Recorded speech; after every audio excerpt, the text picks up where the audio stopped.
हमारे दर्शकों के साथ, और पहले दर्शक जो कि मेरे साथ फोन लाइन पे जुड़ भी गए हैं वो हैं अजय शाह। गुड मॉर्निंग अजय, कहाँ से बोल रहे हैं आप? मैडम गुड मॉर्निंग, मैं बड़ौदा से बोल रहा हूँ। बड़ौदा से। सर बताइएगा, किस स्टॉक में खरीदारी कर रखी है, किस भाव पर, क्या नजरिया होगा आपका? मैडम मैंने एक तो लिया है, अदानी पोर्ट लिया है। ओके, 33 शेयर 1200 के भाव में। ठीक है। अदानी और पोर्ट्स दूसरा आपने 1200 के भाव पे लिया है 35, और इसके अलावा भी और कोई स्टॉक है आपका? हाँ, दूसरा है मेरे पास जियो फाइनेंस है। ठीक है, वो लिया है 130 शेयर 340 के भाव में। ठीक है, चलिए। और तीसरा शेयर भी है मैडम, ओके, कौन सा? और ये स्टार लाइफ इंश्योरेंस। ओके, वो है मैंने 900 के भाव में, IPO के भाव में लिया हुआ है 64। ओके, चलिए ठीक है। आपका कितना रुकने का मन है? मैडम 6 से 8 महीना। 6 से 8 महीना ही रुक पाएंगे। अक्षय आप ही के पास मैं आऊंगी तीनों क्वेरीज को लेके। तो जियो फाइनेंस 340, अदानी पोर्ट्स 1200।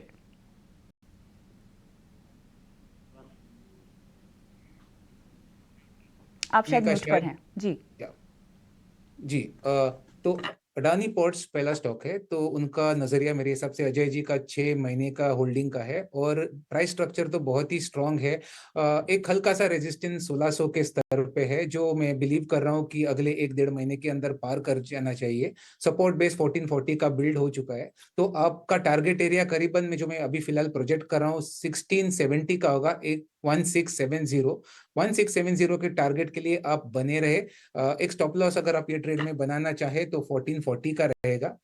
दूसरा शायद जियो फिनेंस ये आपका होल्डिंग है। काफी बेहतरीन रेट में आपने ये स्टॉक खरीदा है, जितना मैं देख रहा हूँ। स्टॉक में जिस तरीके का गए कुछ दिन में मोमेंटम है, फिजल आउट हो रहा है, थोड़े से दबाव में चल रहा है स्टॉक, और 328 के आसपास चल रहा है, पर 320 के आसपास बहुत ही स्ट्रॉन्ग एक प्राइस सपोर्ट जोन है। और जिस तरीके का एक्शन है, मैं मान के चल रहा हूँ कि 320-25 के स्तर से वापस एक बार स्टॉक वापस उछलेगा, तो आप बने रहिए।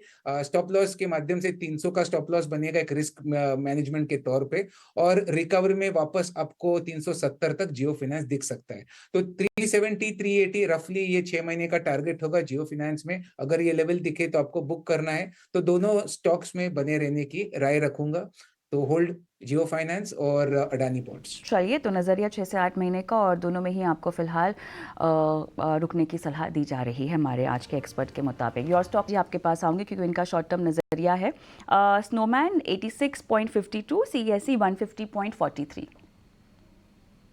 जी, स्नोमैन ने एक हॉरिजॉन्टल लाइन का ब्रेकआउट दिया था फ्राइडे को, बट अगर हम मंडे ट्यूसडे और आज का सेशन देखें थोड़ा सा म्यूटेड नजर आ रहा है। बट ओवरऑल बना हुआ है स्नोमैन लॉजिस्टिक में, जब तक ये स्टॉक्स 81 के ऊपर ट्रेड करता है। और एक बार ये स्टॉक जो इसका इमीडिएट स्विंग हाई है 89 है, अगर उसके ऊपर निकलता है तो वहां से हमें 98 से लेकर 100 के लेवल्स भी दिखाई दे सकते हैं शॉर्ट ट्रेडिंग के परस्पेक्टिव से।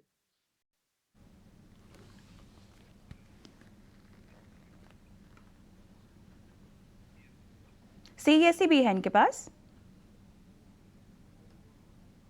हाँ जी, अगर हम सीएससी के बारे में बात करें तो यहाँ पर एक कंसोलिडेशन ब्रेकआउट आता हुआ नजर आ रहा है 174 के ऊपर।